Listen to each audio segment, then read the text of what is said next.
ಕಡಿಮೆಯಾಗಿದೆಯೋ ಅದನ್ನು ತುಂಬಿಕೊಳ್ಳಬೇಕು, ಹಾಳಾದುದನ್ನು ಸರಿಪಡಿಸಬೇಕು. ಉದಾಹರಣೆಗೆ ಅವಕಾಶವಿದ್ದರೆ ಅದನ್ನು ಮಾಡಬೇಕು. ಹೊಸ ಹೊಸ ಬ್ರಹ್ಮಚಾರಿಗಳು ಬರುತ್ತಾರೆ. ಅವರೆಲ್ಲರ ಆಸನ, ವಸನ, ವಸತಿಯ ವ್ಯವಸ್ಥೆ, ಯೋಗಕ್ಷೇಮಗಳನ್ನು ನೋಡಿಕೊಳ್ಳಬೇಕು.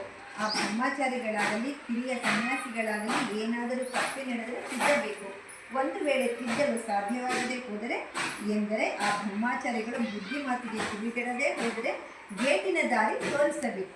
ಹೀಗೆ ನಾನಾ ಬಗೆಯ ಪ್ರಿಯ ಅಪ್ರಿಯ ಕಾರ್ಯಗಳ ಅಂತ ಮನೆಯದು ಅದೇ ಯಜಮಾನಿಕೆ ತಗೊಂಡ ಮೇಲೆ ಒಂದು ಸಮಸ್ಯೆನೇ ಆಗಲಿ ಮನೆ ಆಗಲಿ ಯಾವುದೇ ಒಂದು ನಾವು ಕೆಲಸ ಮಾಡ್ತಿರ್ತೀವಿ ಅದರದ್ದೊಂದು ಜವಾಬ್ದಾರಿ ತಗೊಂಡು ಅವ್ರಿಗೆ ಅದಕ್ಕೆ ಹೆಡ್ಡು ಅಂತ ಆದಮೇಲೆ ಅಲ್ಲಿಂದ ಹಾಗೆ ಹೋಗಲೆಲ್ಲ ಅವ್ರು ಗೊತ್ತಾಗಲೇ ಇವಾಗ ಇದು ರಾಮಕೃಷ್ಣರ ಮಹಾಸಂಘ ಅದು ಸ್ಥಾಪನೆಯಾಗಿದೆ.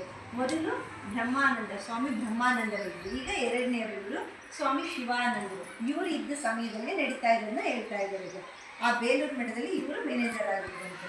ಅಲ್ಲಿಗೆ ಬೇರೆ ಬೇರೆ ಬ್ರಹ್ಮಚಾರಿಗಳು ಸನ್ಯಾಸಿಗಳು ಯಾರ್ಯಾರು ಬರ್ತಾರೋ ಅವ್ರನ್ನೆಲ್ಲ ಸರಿಯಾಗಿ ದಾರಿ ಕರ್ಕೊಂಡು ಹೋಗ್ಬೇಕು. ಅವರಾಗಿ ಮಾತಿಗೇನೆ ಕೇಳಿದ್ರೆ ಸರಿ, ಅವ್ರು ನಮ್ಮ ಮಾತು ಕೇಳಿಲ್ಲ ಅಂದರೆ ನೀವು ಹೊರಡ್ರಿ, ಇಲ್ಲಿರಕ್ಕೆ ನೀವು ಅರ್ಹರಲ್ಲ. ಇಲ್ಲೇನು ವಿಧಿ ನಿಯಮಗಳು ಏನೇನಿರ್ತದೆ ಅದನ್ನೆಲ್ಲ ಪಾಲಿಸ್ಬೇಕು ನೀವು. ಮತ್ತು ಏನಾದರೂ ಅಲ್ಲಿ ಹಾಳಾಗಿದ್ರೆ ಸರಿಪಡಿಸ್ಬೇಕು. ಹೊಸದು ಬೇಕಂದ್ರೆ ತಂದು ತುಂಬ್ಕೋಬೇಕು. ಏನೇನು ಎಲ್ಲ ಹೀಗೆ ನಾನಾ ಬಗೆಯ ಪ್ರಿಯ ಅಪ್ರಿಯ ಕಾರ್ಯಗಳ ಹೊಣೆಗಾರಿಕೆಯೆಲ್ಲ ಈ ಮ್ಯಾನೇಜರ್ ಮೇಲಿರ್ತದೆ. ಒಮ್ಮೆ ನಗೇನ್ ಎಂಬ ಒಬ್ಬರು ಬ್ರಹ್ಮಚಾರಿಗಳು ಏನೋ ಒಂದು ತಪ್ಪು ಮಾಡಿದರು. ಆಗ ಅವರ ಊರಗೆಯ ಇತರ ಬ್ರಹ್ಮಚಾರಿಗಳು ಹೀಗೆ ಮಾಡಿಬಿಟ್ಟಿಯಲ್ಲ, ಇನ್ನೇನು ಮಹಾಪುರುಷ ಮಹಾರಾಜರು ನಿನ್ನನ್ನು ಮಠದಿಂದ ಹೊರಗೆ ಹಾಕಿಬಿಡುತ್ತಾರೆ ಎಂದು ಅವರೆಲ್ಲ ಭಯ ಹುಟ್ಟಿಸಿದರು. ಸ್ವಾಮಿ ಶಿವಾನಂದರು ನಿಜಕ್ಕೂ ಅಂತಹ ಕಠಿಣ ಕ್ರಮವನ್ನು ಕೈಗೊಳ್ಳುತ್ತಿದ್ದರೋ ಇಲ್ಲವೋ ಗೊತ್ತಿಲ್ಲ. ಏಕೆಂದರೆ ಬ್ರಹ್ಮಚಾರಿಗಳಿಂದ ಏನಾದರೂ ಸಣ್ಣ ಪುಟ್ಟ ತಪ್ಪುಗಳು ಆಗುತ್ತಲೇ ಇರುತ್ತವೆ. ಇಂಥ ತಪ್ಪುಗಳಿಗೆಲ್ಲ ಮಠದಿಂದ ಹೊರಗೆ ಹಾಕುವುದೇ ಶಿಕ್ಷೆ ಎಂದಾಗಿರುತ್ತದೆ. ಕೊನೆಗೆ ಮಠದಲ್ಲಿ ಬ್ರಹ್ಮಚಾರಿಗಳೇ ಇರುವುದಿಲ್ಲ. ಆದರೆ ಈಗಂತೂ ಇತರ ಬ್ರಹ್ಮಚಾರಿಗಳ ಮಾತು ಕೇಳಿ ನಗೇನ್ ಬ್ರಹ್ಮಚಾರಿಗಳಿಗೆ ಭಯ ಹುಟ್ಟಿಕೊಂಡಿತು. ಬಟ್ಟೆಯಲ್ಲೇ ಓಟ ಕಿತ್ತರು. ಒಮ್ಮೆ ನಗೇನ್ ಬ್ರಹ್ಮಚಾರಿ ಅಂತ ಒಬ್ಬರು ಬಂದಿರ್ತಾರೆ. ಅವ್ರು ಏನೋ ತಪ್ಪು ಮಾಡಿಬಿಟ್ರು, ಅವ್ರ ಜೊತೆಗಿರೋ ಅಂತ. ಆಗ ಆತನಿಗೆ ಏನಾಯ್ತು, ಭಯ ಹುಟ್ಕೊಂಡ್ಬಿಡ್ತು.